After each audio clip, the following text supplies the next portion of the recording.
and welcome back to another Warframe video. So today we got the 60% electric CODA HIRUDO.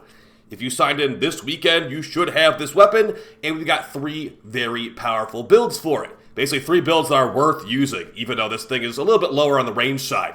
So let's hop right in. But before we do, make sure to sub this channel, you daily Warframe video uploads, build videos, news videos, discussion videos, all that kind of stuff. The right place for Warframe content. And we did grind out these infested liches on the live stream, and we're doing Omniforma bundle giveaways on the live stream nowadays too. So come on, stop by if you haven't already. Okay, so the CODA HIRUDO, what do we have today? It's a sparring weapon with very, very high crit stats. And since it's an infested lich weapon, it is MR 17 required. So we're going to have some pretty high standards and assume you have lots of relatively good gear when you're grabbing this thing.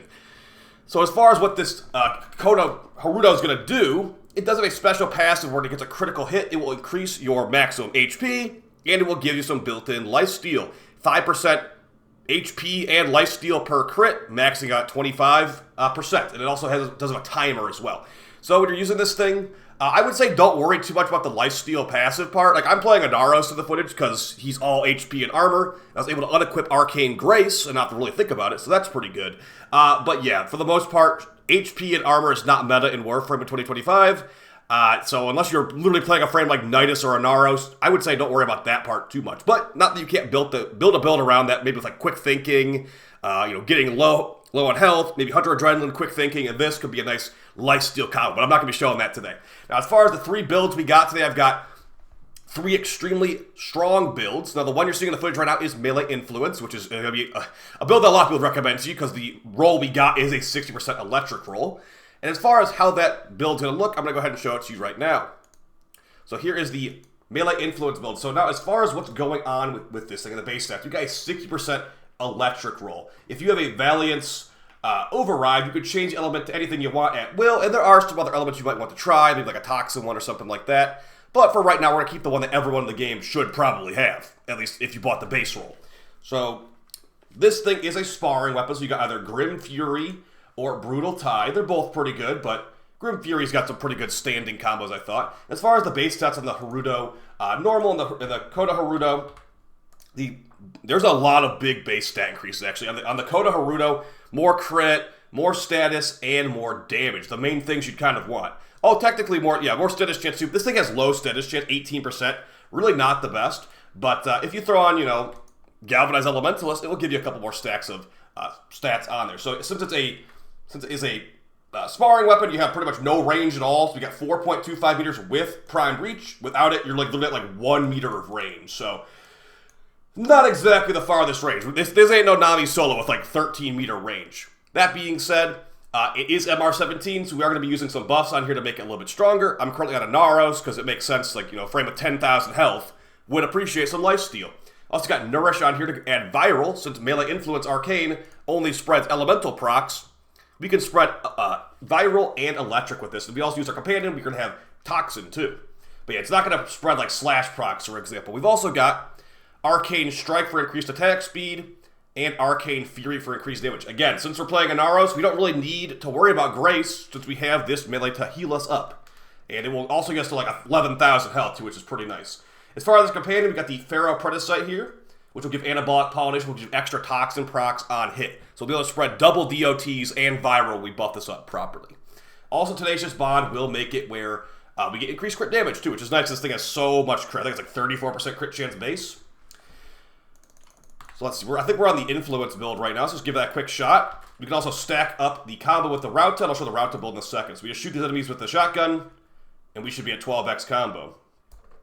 Yep, 12x combo, give them a couple punches. Now the Melee Influence proc, you'll see a little bit of AoE. So let's throw on Nourish, now they're Vira proc and DOT proc, and they should be pretty much GG at that point. So as you can see, not the most meta. Not the most best. If you do want to use a generic Melee Influence build, there you go. Let's move on to some builds that are actually a little bit more unique than that. Mainly the heavy attack build. This thing has so much crit. I think it is pretty viable for a heavy attack build. And that's going to be pretty much the one I'd recommend to you. As someone that's not really looking to use this thing too much going forward, I did actually get a Riven for it, though. And as far as the Riven, it's going to be a heavy attack focused build. Now, I'm using an arcane I pretty much never use called Melee Animosity. On melee hit, gain 42% crit chance on your next heavy attack up to 420%. So that's going to be a ton of crit chance on your heavy attack. And this thing has a pretty fun heavy attack, actually, which allows you to basically stomp on the enemies. Now, as far as Killing Blow, this is going to increase our wind-up speed. I wish I didn't have to run Killing Blow, but we're running actually multiple wind-up speed mods. So the base wind-up speed for this is 4 seconds, which I don't believe that's correct, because that's so slow. But with Amalgam Organ Shatter, reducing our wind-up speed, and Killing Blow, reducing our wind-up speed, we can pretty much stop instantly. If you didn't have a Riven, you could literally throw on Focused Raid on there, which would give you some more heavy attack efficiency. Between Reflex and this, you're going to drain hardly any combo at all per heavy slam, or heavy attack. Melee Animosity does not work on heavy slam, so keep that in mind. Okay, so we're going to do the same thing here, but we're just going to get some punches in too. So I'm going to get, we might as well get a 12x. We get a couple punches in here, as you see at the top. We're at 252% animosity, so we weren't even fully stacked there. So you just basically do a couple punches, then do a heavy attack, and that heavy attack will hit relatively hard. Of course, it's going to be better if you get a headshot, so like multi-million, obviously, but yeah, 2.4 mil. So yeah, I actually like this arcane on this weapon, even though I don't normally like this arcane. So with all that heavy attack efficiency too, we can do back-to-back stomps, but you are gonna lose your animosity stacks after one heavy attack. So be aware of that. A build like this can work, but at the same time, why are you doing this? Basically, the reason you're doing this is because you want to make the CODA HIRUDO work, even though it has terrible range. So yeah, pretty fun stuff right there. So like, do that over and over again. The second heavy attack is like a flurry of punches, not as fun. But yeah, the stomp, like basically the leg stomp is pretty fun. And as far as my Riven, I've got damage and critical damage with minus combo gain. It's fine, I guess, but these weapons have 0.5 Dispel Rivens anyway, so I said don't even bother with the Riven, just go focused right on there, so you can basically drain no combo at all. Speaking of draining no combo at all, we have the final build here, the Slam build. Now, as far as the differences between this and the heavy build, they're not very different. The biggest difference is going to be, instead of Killing Blow, we've got Seismic Wave to give increased slam damage. And on my Inaros right now, I've got the other slam mods called Naira's Hatred and Naira's Anguish. These give you increased slam damage, which is very, very helpful. Okay, so let's go ahead and show you how this works. Keep in mind, we are running that build very similar to the first one, so we have that 90% efficiency to do basically back-to-back 12x heavies. So let's restack it. Of course, you could use a companion to stack your combo too, with the, I believe it's called Tandem Bond mod, but, not everybody wants to do that. So there's a normal slam. This thing only has about an 8-meter slam radius, so basically the exact same range as the Mire. It does not have a force DOT like the Mire, so yeah. If you only do slam attacks, maybe look elsewhere, but that can still get the job done technically. I mean, it's going to give you more HP, right? If you needed a lifesteal slam attack, and you don't want to run Gloom, or you don't want to run any lifesteal mod, this thing might be the weapon for you. So yeah, as you can see, slams do work still.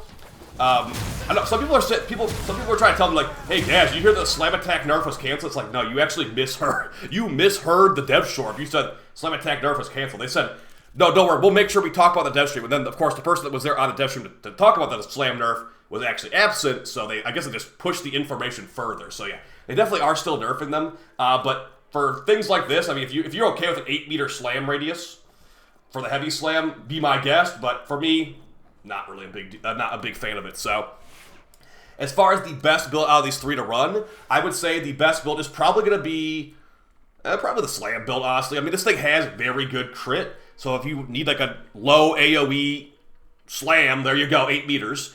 Dispatch Override to get more movement speed after you hit a heavy attack. But the melee influence build is probably going to be more up everyone's alley because they have the 60% electric. And as far as the other elements on here, like this one's a corrosive, we throw on Tox with Prime Fever Strike. And same with this one too. So go electric and go corrosive. If you had melee exposure, you'd get even more corrosive. So yeah. So overall thoughts on the CODA HIRUDO. Is this worth your Forma? Is this worth even grabbing the 60 of? To me, no, it's not. It's not actually, because I pretty much use meta stuff. And this is not meta. This is good. It's not meta. That's pretty much the deal with every CODA weapon. So yeah, when they make these things MR17, we are going to judge it pretty harshly. Now, as far as the mastery requirements of these weapons, I honestly feel like DE should give us some information on this. Like, why did they make these MR17? Why are Incarnons like MR11 or whatever, and these are MR70? Like, literally, so much more grinding required to even get to the point where you get these. I don't get it. I don't think a lot of players get it too. So if anything, they should swap the MRs. The Incarnon should be MR17, and these should be MR11, in my opinion. So that's basically it, guys. A strong enough weapon for what it is, but a outdated passive of giving us lifesteal and increased HP, which is, I guess, fine for Inaros, 1,000 extra HP. But yeah, for most frames, you're pretty much modding for, like, not this. So yeah, at the end of the day, it's probably depending on the content you're playing and kind of like how your playstyle is.